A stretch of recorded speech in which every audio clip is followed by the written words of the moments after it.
Hello and welcome to another anime lore and theory video. I'm Shergok, your host, and today we are going to take a closer look at the worst thing that every single one of the Pleiades battlemates have done.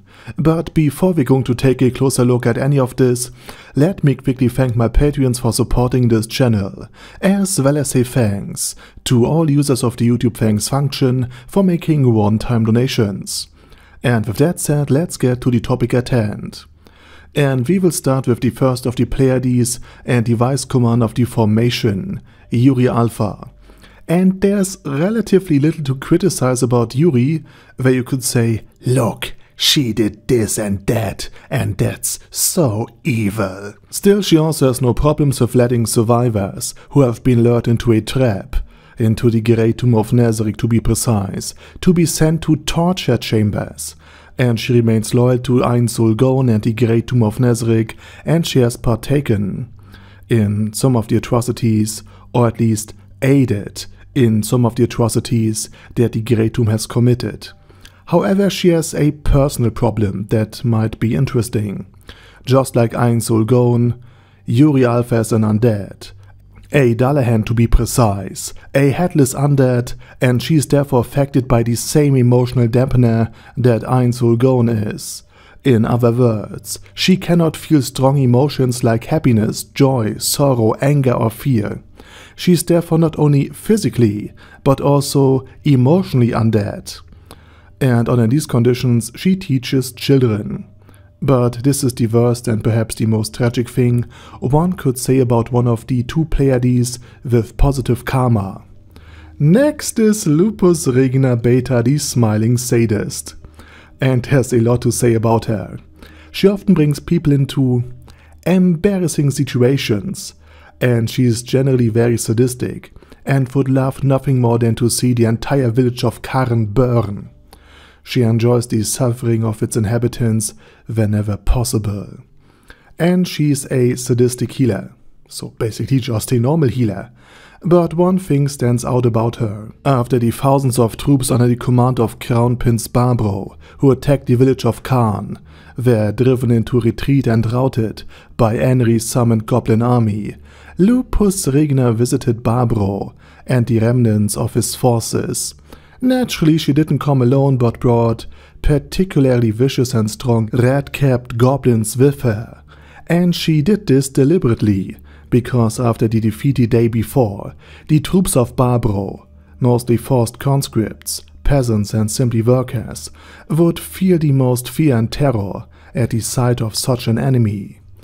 And Lupus Regina Beta personally took her time with Barbro, because as a healer, she was known for letting her vastly inferior opponents suffer for as long as possible.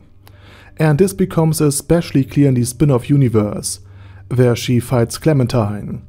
And Lupus Regina there not only tears Clementine apart, but heals her afterwards, just to tear her apart again.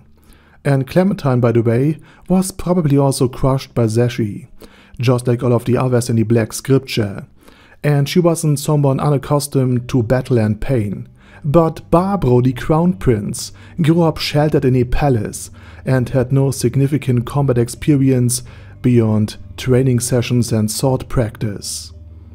And Lupus Regina dragged this out for half an hour with him. He was torn apart, over and over again, and healed over and over again, just for the process to repeat itself once more.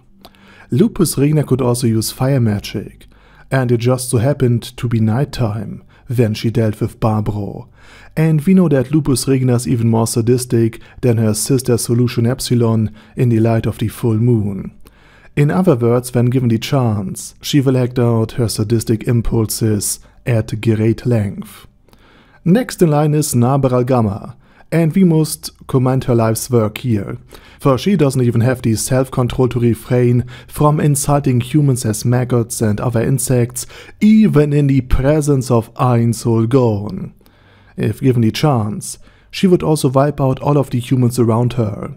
And she was only stopped by Ein's, let's say with a small tap on her back of the head, when she almost attacked an entire group of adventurers because she misjudged the situation. and her most evil moment was when she stood before the roasted remains of Khajiit and remarked that even insects smelled good when struck by lightning, and that Entoma would probably find him tasty as well. Next we continue with Shizu Delta, and her worst moment was probably when she squeezed Eclair just a bit too hard. She has the habit of picking up and keeping things she finds cute, even if those things don't necessarily like it. But aside from the, let's call it, deluxe hug from Shizu Delta, there's not much to say. Well, once she enthusiastically decorated Nea with a sticker. Also, she has no problem fighting for Nezarec with all of its consequences and its evil deeds. And in fact, she served as an infiltration unit behind enemy lines and was part of a devastating war of aggression and the tyranny of the demon Emperor Yaldabaoth, just as a agent behind enemy lines, so to speak. But again, this is just basic things that are expected of you in the grand scheme of things for serving Nezarec well. And in this general context, that's almost like a clean slate. Now let's continue with someone who has an even worse karma than Lupus Regina Beta, namely Solution Epsilon. And she was ordered by Sebastian to heal Tuare after the torment she had endured, using a scroll that Nezarec cannot produce anymore. And this didn't sit well with Solution, as she didn't appreciate treating an utterly insignificant outsider so kindly. So she slyly asked whether the order from Sebas meant that Tuare should be returned to the condition she was in before being, let's call it, manhandled. After listing all of her illnesses at that.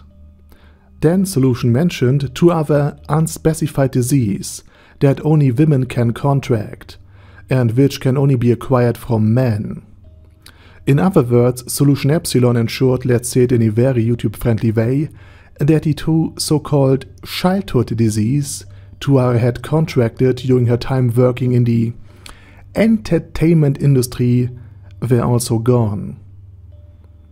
And that's also why she carries these tongs here. So as I said, this is an entirely different level of evil. As one of the absolutely pure NPCs of the Great Tomb of Nezarec was subtly deceived and manipulated into giving his consent for the elimination of 2 kids. 2 unborn kids, that is. Now moving on to the last of the regular Pleiades. Entoma Vasilisa Zeta might at first glance look like a young maid with a sweet bell-like voice and a quite modest appearance, fitting well into any household. However, upon closer inspection, or when she flat out drops her mask, she is actually a monstrous spider, whose deep menacing voice has been altered and disguised by another insect, a so-called lip bug. Basically like my own voice on the AI channel that I have. Link down in the video description. And Entoma Vasilisa Zeta is known for seeing the world in terms of predator and prey relationships. As a powerful NPC of the Great Tomb of Nezarec, she views the new world more like a banquet than the threatening place that many of its inhabitants perceive it to be day in and day out. And she once wandered through the capital of the Riestal's kingdom with a snag, a human arm, gnawed down halfway to the bone, which led to the battle with the legendary vampire princess Evila in the first place. So she was not entirely careful in concealing her evil. And she also asked Yuri Alpha for permission to spin her web at the falls, or let's call it the official entrance of the Great Tomb of Nezarec in the New World, to catch any incoming visitors, a request that was of course denied. But none of these are her worst traits. Her name, Entoma Vasilisa, translates to Insect Queen, and she eats other insects, including some of her own comrades from the Great Tomb of Nezarec, at least the lower ranking creatures there. Entoma is known much to the annoyance of the floor guardian Kyohuko, for occasionally sneaking into the black capsule and eating the many small, medium and very large cockroaches you see in this image here. And Ein Solgon seemingly only tolerates this behavior because these cockroaches would have otherwise eaten each other. This is pretty much the only instance where Eins doesn't seem to have a problem with members of the Great Tomb of Nezarec losing their lives, even though as mentioned, they are just cockroaches. And now the question arises, what about the youngest sister? What about Auriel Omega? Has she done anything evil? Well, not really. One could interpret her absence in the story negatively, or criticize her for using the teleportation network in Nezarec to mislead as many enemies as possible and separate groups, but that's not truly evil. It's just part of a defensive strategy. So there's nothing bad to report about Auriel Omega, at least until now. And with that, this small but very lovely video about the biggest, let's call them, missteps of the Pleiades comes to an end. And now it's your turn. Do you like this format? What do you think about the video? And of course the content in it? Which Pleiades do you think made the biggest blunder? Let me know it down in the comment section. And with that said, please check out my German channel, my fantasy channel, and if you don't want to listen to my voice or accent, but are still interested in the things I have to say, I have made an AI channel where I use AI voiceovers for my videos. And the channels are all linked down in the video description. And again, I'm the guy behind the channel Wie Mind Fehler. It's my channel, it's an AI channel with my content on it because I upload there. It's literally just my channel that I made because some people can't stand my accent. Also, please check out my Patreon if you want to support me beyond just leaving a like or sub.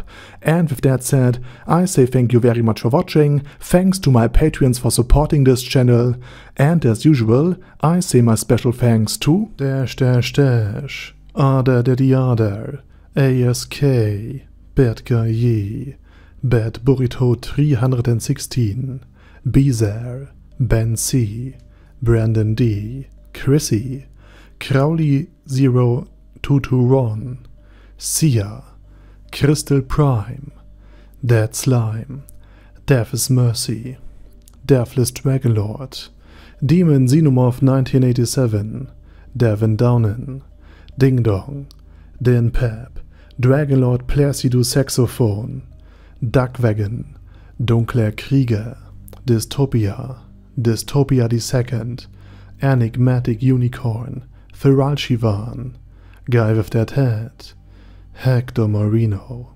Hoss, Huster, Jacob G, Jana B, Jason, J. Morris, Chromius, Kyle R, Lee K. Long, Legendarius, Lelouch V. Britannia with a Mustache, Lexus Fox, Lord Nishikian Rai, Lord Touch Me, Lofrazer, Merovec, Mr. Shoes, Mr. Tweaker, Michael R, Michael Y, Nope, Oh Hell No, Normal Toad, O'Kill, Overlord General Gasper, Paddy Pantum, Personage, Ruru, Primus 11, Rhinomere, Kune Caracos P, Shergox's Daddy, Shadow Lightning Wolf, Shrine Keeper, Sir Axolotl, Super Tier Magic Batista Bomb, Supreme Cheese, Staris, Ted, Texas Deer, Diorg Warboss, Rock Ed Smasher, T.E. Wang, Vash Hawkeye, Vegito 27, Venture Fanatic, Wilhelm, Zinukai, and Sonagon. Thanks guys. Anyway, have a nice day, and I hope to see you all again soon under my next video.